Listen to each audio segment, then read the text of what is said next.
Mesdames, Messieurs, bonsoir. Le plaisir est immense de vous retrouver comme chaque lundi lorsqu'il est 21 h à Yaoundé au Cameroun pour votre grande balade panafricaine sur Info TV.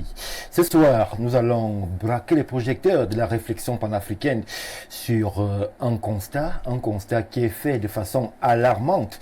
Ce soir, nous allons nous interroger sur le pourquoi de ce désamour entre le continent africain et ses fils.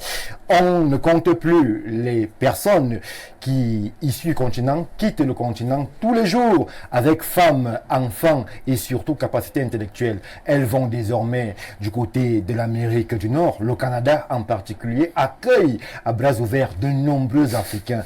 On a connu l'époque de l'immigration choisie avec le concept fameux du président français Nicolas Sarkozy à son époque, avec le tollé que cela avait suscité sur le continent. Aujourd'hui, l'on se pose la question sur cette ruée vers l'Amérique du Nord. J'ai parlé du Canada, on pourrait aussi ajouter même les États-Unis. Alors, la faute à qui? Est-ce la faute aux politiques publiques africaines qui ne parviennent plus à donner une réponse propre et efficiente à la population africaine? Nous questionnons cet aspect des choses ce soir. Justement, pour le faire, nous allons aborder, je l'ai dit, les politiques publiques. Nous allons aborder aussi l'offre de ces pays-là. En quoi est-elle attrayante? En quoi fascine-t-elle cette jeunesse? Parce que c'est la jeunesse qui quitte le continent. La jeunesse qui s'en va, c'est la jeunesse qui porte les ambitions d'autres continents. Et justement, Euro-Africa, votre tribune panafricaine, se pose la question de savoir ce soir pourquoi est-ce que l'Afrique se vide. Et pour ce faire, comme je l'ai dit, nous allons, en compagnie de nos panélistes qui sont déjà en plateau, revenir justement sur ces questions-là. Mais avant d'y revenir, nous allons faire la traditionnelle halte qui va nous permettre plus tard de nous appesantir sur la vidéo du jour. À tout de suite.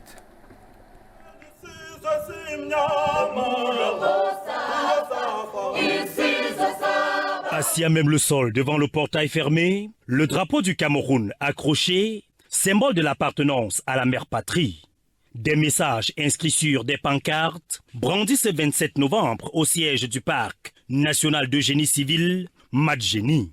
Les retraités de cette entreprise publique ne décolèrent pas. Ils réclament à corps et à cri leurs droits. 22 500 qu'on donne à un retraité qui a fait 8 ans au quartier. 8 ans, 9 ans au quartier, on vient te donner, le jour après 8 ans, nous 9 ans là, on vient te donner 22 500. Ça représente quoi? Parmi les revendications, le paiement des droits, le reversement des cotisations sociales à la CNPS, afin de bénéficier d'une retraite paisible au regard des loyaux services rendus. Nous sommes donc assis ici. Nous ne sommes pas assis ici parce que nous voulons faire quoi que ce soit. Notre acte que nous posons aujourd'hui, c'est juste que monsieur le directeur général vienne avec un papier qui montre qu'il a envoyé notre argent, il a viré notre argent dans les différentes banques et il a viré notre argent à la CNPS pour que la CNPS nous prenne totalement en charge. J'ai 40 ans de service que j'ai passé au Margeni. Je suis rentré comme ça au quartier sans rien. La mobilisation de ce jour est la conséquence d'une longue attente et des promesses non tenues du top management de cette entité, apprend-on. Ceci fait suite à toutes les démarches que nous avons entreprises qui n'ont pas porté leurs fruits. Au moment où nous voulions nous lancer d'abord, il nous a envoyé 1,5% de nos droits. Certains de nos collègues ont reçu certains 25 000, d'autres 27 000. Ce que nous allons qualifier d'insuffisant. Des revendications que la direction du Madjeni ne rejette pas. Ok, c'est des revendications qui sont des réclamations, je dirais d'ailleurs les réclamations. Ils sont dans leur droit de faire ces réclamations. Et la direction générale est consciente de la situation des retraités. Pour la nouvelle équipe dirigeante, ces anciens employés sont au centre des préoccupations, au même titre que les employés en activité. Une des initiatives que nous avons prises a été d'organiser un cadre de dialogue, un cadre de concertation avec les retraités. Ils ont désigné les points focaux avec qui nous échangeons en permanence. Elle affirme tout mettre en œuvre pour résoudre le problème. Nous avons touché le directeur général de la CNPS dans ce sens, qui est très disposé à travailler avec le Matgeni dans le cadre de l'amélioration de leur quota pension vieillesse. Au moment où nous quittions les lieux, une réunion de crise à huis clos se tenait entre le secrétaire général du ministère des Travaux publics, l'administration du Matgeni et les retraités, afin de trouver une issue aux revendications de ces personnes du troisième âge. Retour sur le plateau de Ouro Africa. Un bravo particulier à la grande équipe de la rédaction centrale de Info TV qui nous permet justement d'avoir cette image du jour avec cette situation désastreuse du côté du Matgeni. Et ceci dit, nous allons en profiter pour présenter ceux qui nous accompagnent ce soir. Et la toute première personne que je présente, c'est un habitué de ce plateau de Ouro Africa, c'est un jeune politologue. Il va avec nous justement revenir sur ces questions de management. Aussi, Paul Stéphane Menunga, bonsoir, bienvenue. Bonsoir Stéphane Barga, bonsoir à tous les téléspectateurs et internautes de Ouro Africa et bonsoir au top management. Vous allez bien ? Je vais très bien, Stéphane. Merci à vous, Paul. Je poursuis avec à ma gauche un acteur de la société civile, un leader jeune, puisqu'il sera question abondamment ce soir aussi de la jeunesse africaine qui quitte le continent avec tout, pratiquement, valises, femmes et même enfants. Docteur Jean-Moïse Mbok, bonsoir, bienvenue. Bonsoir Stéphane, bonsoir à tous mes copanélistes, bonsoir au top management d'Info TV. Oui. Permettez-moi ici de saluer tous les acteurs du Made in Cameroun, ceux-là qui croient en ce pays, qui travaillent dans ce pays, qui investissent dans ce pays parce que le pays est en chantier, tout est à construire et je crois qu'il faut être courageux pour être là et faire ce qu'ils font. Donc voilà, que ce soit Madika, Asenia et tous les différents groupes qui ont compris qu'on a de la ressource, on a de la matière, il faut maintenant pouvoir la commercialiser. À ceux-là, je tire un grand chapeau et je leur dis grosses félicitations. Merci, docteur Jean-Moïse Mbok. À ma droite, un autre pilier de Ouro Africa, homme politique, Union des populations du Cameroun. Certainement, vous savez de qui il s'agit. Monsieur le maire Niek, une fois de plus, est avec nous ce soir. Bonsoir, monsieur le maire. Stéphane Barga, bonsoir. Je dois dire que l'inconvénient d'être un homme politique, c'est qu'on ne vous présente jamais sous vos véritables casquettes intellectuelles et académiques. On dit monsieur le maire, comme c'était un vulgaire analphabète qui venait ici. Mais je vous... Monsieur le maire, je le dis avec tout le respect. Rassurez-vous que la mairie est la conjonction de pratiquement tous les corps de métier. Ouais. Et c'est tout ce que je viens ici comme élu. Parce que, comme dirait l'autre, n'est pas élu que veut, mais qui peut. Merci. Donc, je ne suis pas frustré lorsque vous ne parlez pas de mes autres casquettes. Encore, ni sur le plan personnel, sur le plan académique, c'est tout aise que je suis là. Merci encore pour cette autre invitation. Merci à vous, monsieur le maire, d'être présent sur ce plateau. Je termine justement l'exercice dédié aux présentations avec un confrère journaliste, aussi homme politique. Vous le prendrez par le bord que vous voulez. Simon Messengue, bonsoir et bienvenue. Bonsoir Stéphane, et un bonsoir particulier à nos millions de téléspectateurs. Une fois de plus, merci de m'avoir convié à votre émission. Merci à vous, cher confrère Simon Messengue. Alors, une fois que ces présentations sont faites, je vais vous demander tout de suite à chacun de dire un mot sur l'élément proposé par la rédaction centrale de Info TV, justement, Dr Jean-Moïse Mbok. Nous avons là un cas de détresse patent qui pourrait amener à quelques réflexions ces papas, ces personnes âgées en difficulté que nous avons observées. Comment est-ce que vous, je vous ai senti assez ému lorsque cet élément était diffusé, comment est-ce que vous accueillez cette misère qui parfois n'est pas du fait de ceux qui ont travaillé toute une vie, mais qui au soir de leur vie se retrouvent ainsi floués dans leurs doigts? En tant que citoyen, c'est avec beaucoup de tristesse qu'on observe ce genre de scène. bizarrement, dans les hôpitaux, on les observe devant les ministères, on les observe devant, aujourd'hui, le match génie, on l'observe. Il faut dire ici, à mon sens, que finalement, ça devient d'abord un problème de communication. Communication en interne, dans le management d'une entreprise, et le cas de match génie. Dans la classification, vous avez l'administration centrale, vous avez les établissements publics administratifs. C'est le cas du match génie. Oui. Et le management, à ce niveau, donne des pouvoirs à certains responsables qui sont censés suivre un certain nombre de questions, dont la question des droits qu'on reverse à la CNPS. Oui. Vous avez donc pour cela le DG, le DGA, et celui qu'on appelle trivialement le DAG, celui qui est chargé de la gestion courante de l'entreprise. Mais aussi, vous avez le délégué du personnel ou les délégués du personnel qui sont censés ensemble suivre ces questions de manière à ce que le taux des cotisations soit communiqué aux personnes qui cotisent. Je me rends simplement compte que beaucoup de travailleurs ne sont pas informés parce que plusieurs questions comme celle-là, on les a gérées. Vous posez la question à quelqu'un qui revendique et il vous dit, au fond, je ne sais pas trop ce à quoi je dois m'attendre. Et il n'y a pas eu une communication en interne. Vous posez la question au délégué du personnel qui vous dit, mais oui, quand on va au conseil d'administration, on ne me donne pas tant que ça le droit de poser des questions pertinentes. Non, ce n'est pas vrai. Il faut donc aujourd'hui que les uns et les autres comprennent que ce qui est arrivé doit nous servir de leçon. Oui. Et pour que ça nous serve de leçon, on doit adresser la bonne question de la bonne manière. Quand vous travaillez dans une structure, vous êtes censé être affilié à la CNPS.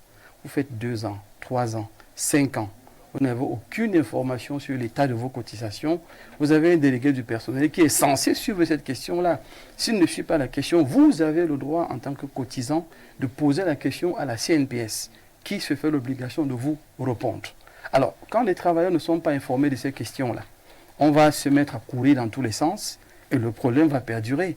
Est-ce que c'est donc un problème de management global au niveau de la direction générale?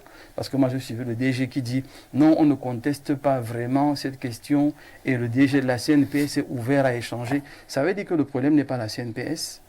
Le problème, c'est même pas ce personnel-là. Le problème, c'est la direction générale. Je préfère mettre ça sur le DG. Et ces collaborateurs qui devaient suivre ces questions, qui n'ont pas suivi comme il se doit. Et comme le personnel n'est pas sensibilisé, je sors par là, sur le fait de savoir poser les bonnes questions sur ce qui les concerne, parce qu'il faut dire qu'à la CNPS, il y a différents paliers de cotisation. On peut vous proposer un palier, vous pouvez décider d'augmenter, de monter un palier au-dessus. Ça va vous coûter plus en termes d'épargne, mais vous gagnerez aussi plus en termes de retour. Donc, ici, s'il vous plaît, communiquons en entreprise, que les DG apprennent à communiquer avec leur personnel sur cette question-là, qui ne fait que revenir. On a aujourd'hui Malgeni, hier on avait Chantier Naval, Citrafer, et on peut citer encore d'autres entreprises comme ça. Aujourd'hui, il faut, avec le cas Malgeni, que ça s'arrête et que les délégués du personnel montent d'un cran. Le ministre du Travail est là pour ça, pour les aider en cas d'incompréhension et de problème. Il faut avoir un appui de ce côté-là aussi. Merci, docteur. Nous sommes sur Ouro Africa. Les questions de gestion africaine sont posées sur ce plateau. Paul Stéphane Menunga, beaucoup de détresse sur ces visages lorsque l'on sait que l'on travaille justement pour prévoir ou alors garnir ces derniers jours et qu'au soir de sa vie, on se retrouve assis à même le sol en train de tendre les bras vers le ciel. Comment est-ce qu'on explique qu'on en soit arrivé là avec ces exemples qui se multiplient dans la République? On ne peut qu'être écœuré. Ouais. On ne peut qu'être écœuré. Et là, c'est le spécialiste des ressources humaines qui parle, c'est même pas le politologue. C'est pour dire que c'est un problème de système politique. Quand on crée une institution, c'est pour résoudre un problème. Mais quand vous analysez le monde du travail au Cameroun, vous allez vous rendre compte que Malgeni, c'est l'arbre qui cache la forêt. Il y a même les travailleurs qui n'ont pas de numéro de sécurité sociale. Mais on a un ministère du Travail et de la Sécurité sociale. On a les délégués du Travail et de la Sécurité sociale qui doivent faire quoi? Inspecter dans les entreprises pour se rassurer que, parce que la loi donne 8 jours à un employeur pour vous immatriculer, la loi elle est là.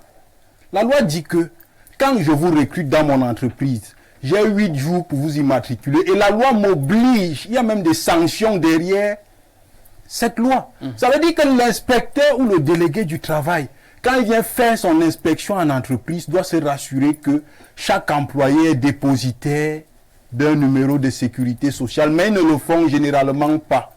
Je sais de quoi je parle parce que j'ai accompagné les visites des inspecteurs du travail. Généralement, ils viennent pour les enveloppes que l'employeur a gardées au lieu de faire le travail. Là, j'assume ce que je dis. Je dis, c'est le gestionnaire des ressources humaines qui parle, qui a travaillé et avec les blancs et avec les noirs.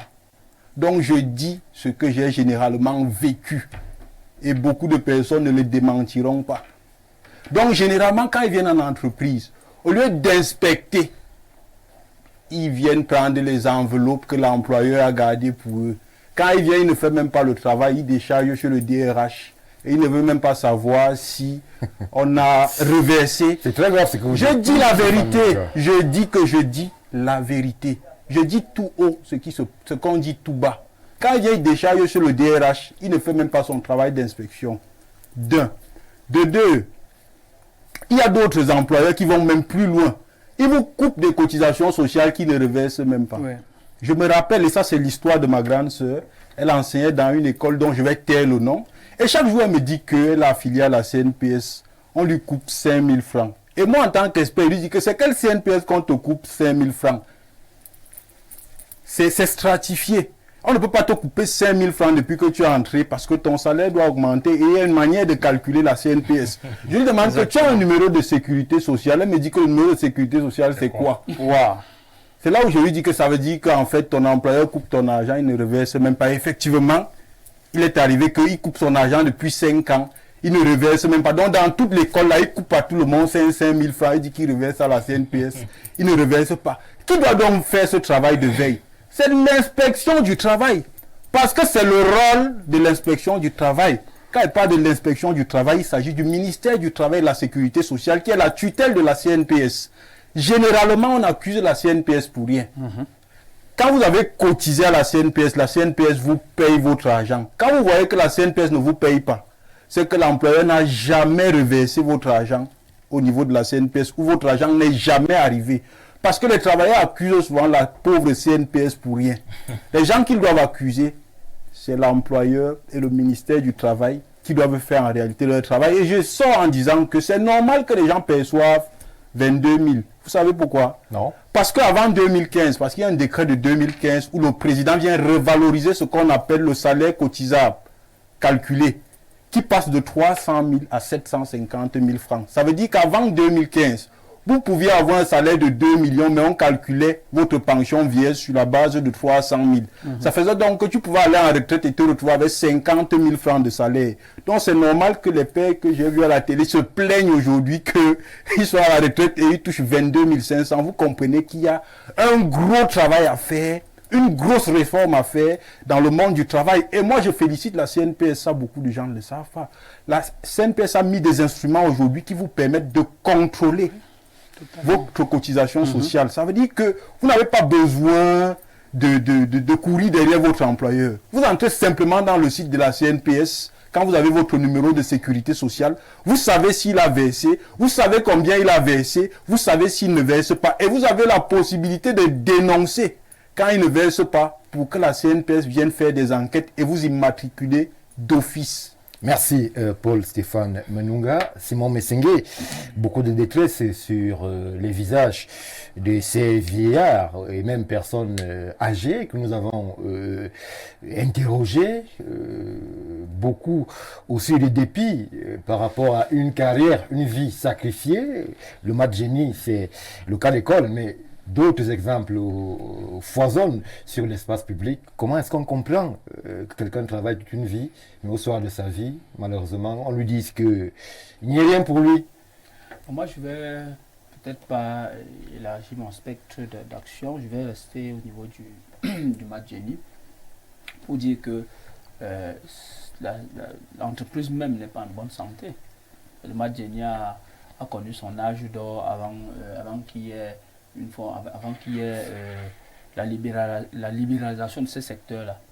Avant, quand le Madjeni avait le monopole, c'était pas vraiment cela. Et après, on a vu, parce que si vous leur demandez, mais on vous dit peut-être d'autres ont 20 mois, 30 mois, 40 mois de salaire, ils ont ainsi de suite, ainsi de suite. Donc s'ils n'ont pas de salaire, comment pensez-vous que l'organisation pouvait aller, ou du moins pouvait être bien faite? C'est ça le problème aujourd'hui. Mais il y a d'autres entreprises d'État qui ont survécu à ça, qui ont fait des réformes et autres, pour que des gens, bon, parce que effectivement, comme le disait Stéphane, quand vous avez bien cotisé à la CNPS, c'est automatique, vous avez votre pension, il n'y a pas trop de cela. Je crois qu'il y a eu trop d'amélioration dans ce sens-là. Mais le problème ici, c'est que l'entreprise même, vous couvrez souvent la plupart du temps les grèves là-bas. Vous allez vous rendre compte que justement, cette entreprise-là suffoque.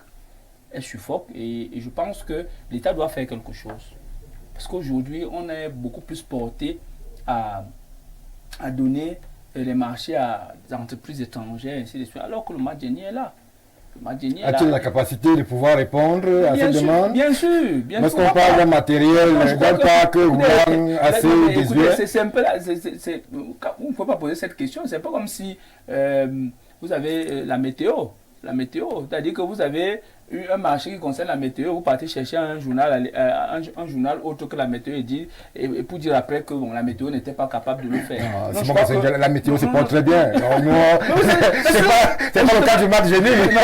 C'est pour dire que le formateur, la météo se porte bien. Là-bas, il n'y a pas de doute. Mais pour le Madjeni, quand même, reconnaissez que... Pour dire que je pense que, écoutez, le ministère de tutelle du Madjeni, c'est le MINTEP. Et donc, le MINTEP, il y a beaucoup d'entreprises privées qui partent chercher les marchés de ce côté-là. Je pense qu'aujourd'hui, on doit privilégier d'une manière ou d'une autre, avec un certain pourcentage, le Madjeni, quitte à lui de voir comment élargir son spectre, du moins son matériel et autres, pour que ce problème se résolve. Parce que c'est de ça dont il est question aujourd'hui. Il est question, ce n'est pas de dire, c'est un problème d'argent. Et il n'y a pas d'argent.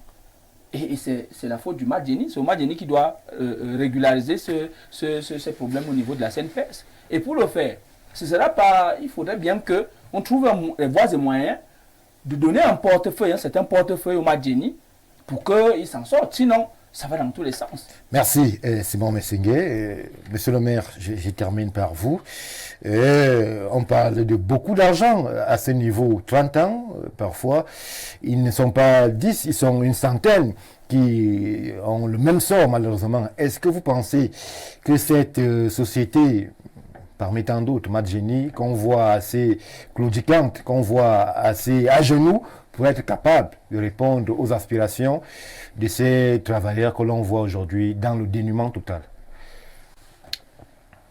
Je dois dire que sur le plan purement technique, la première chose c'est que j'ai fait mieux les préoccupations de Paul Stéphane Menunga. Oui. La deuxième chose c'est que sur le plan technique, les cotisations, la responsabilité sociétale d'une entreprise, que ce soit publique ou privée, consiste à prélever une quote-part dans le salaire, mais également acheter 1% de la quote-part patronale et cotiser ça à la CNPS. Ça se fait au moment de paiement des salaires. La loi vous impose à le faire au plus tard 8 jours après la fin du mois. C'est le principe. Ça veut dire qu'on ne devrait pas avoir un salaire payé sans avoir payé la quote-part cotisée. C'est ça le principe.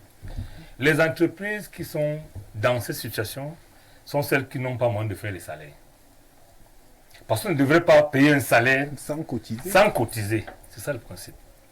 Maintenant, c'est vrai qu'il y a des entreprises qui font des déductions sans les reverser à la CNPS. Et par conséquent, qui ne versent pas leur quote-part patronale. C'est une très grave faute de gestion, doublée d'un détournement de fonds publics. Parce que si vous prélevez l'argent de quelqu'un que vous ne reversez pas, vous avez comme une faute de gestion sur le plan comptable, mais vous avez volé cet argent, ce n'est pas loin d'un détournement de fonds publics ou de fonds privés. C'est le principe. Maintenant, il faut questionner l'existence des entreprises. Je veux parler. Je rappelle que toutes les entreprises portefeuille de l'État qui ont été privatisées ont le même problème. Toutes, sans exception. Celles qui font encore savoir de marché ont le même problème. Mais pire, il y en a qui se portent bien, où on ne vérifie pas si les cotisations sociales sont reversées. Donc, dans des années à venir, on pourrait se retrouver dans la même situation. Absolument. Ouais. C'est-à-dire, chacun doit faire son travail, en commençant par l'employé lui-même, qui a aujourd'hui la capacité de vérifier. Parce que quand vous êtes matriculé, vous avez un carnet. Hein.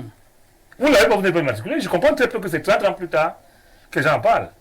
C'est-à-dire qu'il faut former, c'est encore une responsabilité d'entreprise. L'entreprise doit avoir l'obligation de former son personnel pour qu'ils sachent quels sont leurs devoirs et leurs droits. Quand ce n'est pas fait, on tombe dans le système dans lequel nous nous retrouvons. Oui. Où c'est la loi du cadre naturel où le plus fort écrase le plus faible. Mais pour le cas du match génie, je pense que le match génie ne devrait pas être créé. Le match génie ressemble à ce qu'on a appelé chez nous la SNEC. Non, c'est vrai, qu'on a appelé chez nous Sonel. Dans aucun pays du monde, vous ne pouvez avoir une seule entreprise qui fait l'eau. Ça n'existe pas. Dans aucun pays du monde, vous n'avez une entreprise qui fait l'électricité partout. Vous ne pouvez pas croire que l'achat du matériel génie civil étant libre, que vous créez une entreprise qui va louer le matériel génie civil. Pour le faire, il faut se mettre à un régime concurrentiel, donc avoir les meilleurs engins, du moins le meilleur matériel, ce qui n'a jamais été le cas du match génie. Donc le match génie a été créé pour échouer. Je rappelle que ceux qui devraient utiliser le matériel de match génie sont prioritairement les communes. C'est-à-dire que comme c'est l'argent public, il est plus facile d'avoir un engin matériel de match génie parce que c'est l'État qui va payer. Mais chaque fois qu'une commune s'est trompée, et à l'époque du matériel du match génie, son marché n'a pas été réalisé. Du coup, c'est une entreprise tatillon que l'État tarde à fermer. Wow. C'est vrai, je suis peut-être cruel comme un gynécologue, non, comme un chirurgien, parce que nous on coupe. Une entreprise qui ne fonctionne pas pendant 20 ans doit être fermée. Vous ne pouvez pas avoir en même temps des gens qui se plaignent de salaires d'arrêt pour 40 mois et attendre que les retraités aient de l'argent, c'est pas possible, c'est un plan technique. Merci. Donc la réalité aujourd'hui c'est que, bon je finis par là, oui. Qu'est-ce qu'il faut faire? Lorsque une entreprise sera publique ou publique, a des problèmes de salaire et par conséquent de croissance sociale, ce que l'État fait, comme dans le cas des communes, l'État prend en charge la dette sociale et fiscale.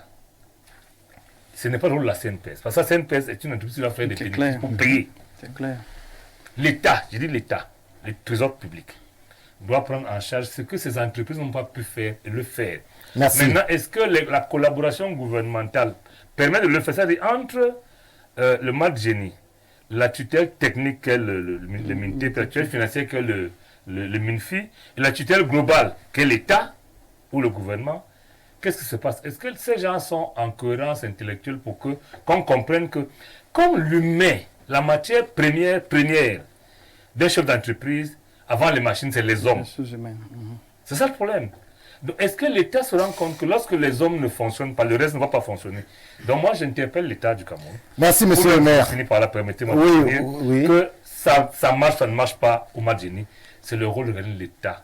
Le Madjini est incapable d'assurer les salaires. Ils ne vont pas faire les cotisations sociales. Il faut que l'État, au nom de la préservation des hommes, prenne ses charges et qu'il les assume.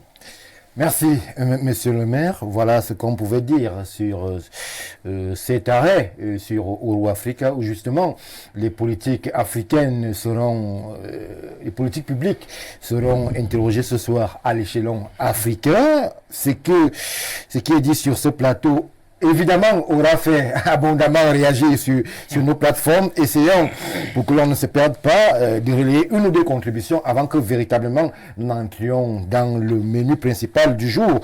Alors, les premières réactions nous amènent vers Paul Stéphane Menunga, à qui on dit: Monsieur Paul Menunga, autant je suis d'accord avec vous sur les griefs énoncés contre les inspecteurs du travail et de la sécurité sociale, autant je ne peux pas vous suivre sur le dédouanement de la CNPS quant à leurs prérogatives de contrôle et de coercition pour l'affiliation des travailleurs non affiliés.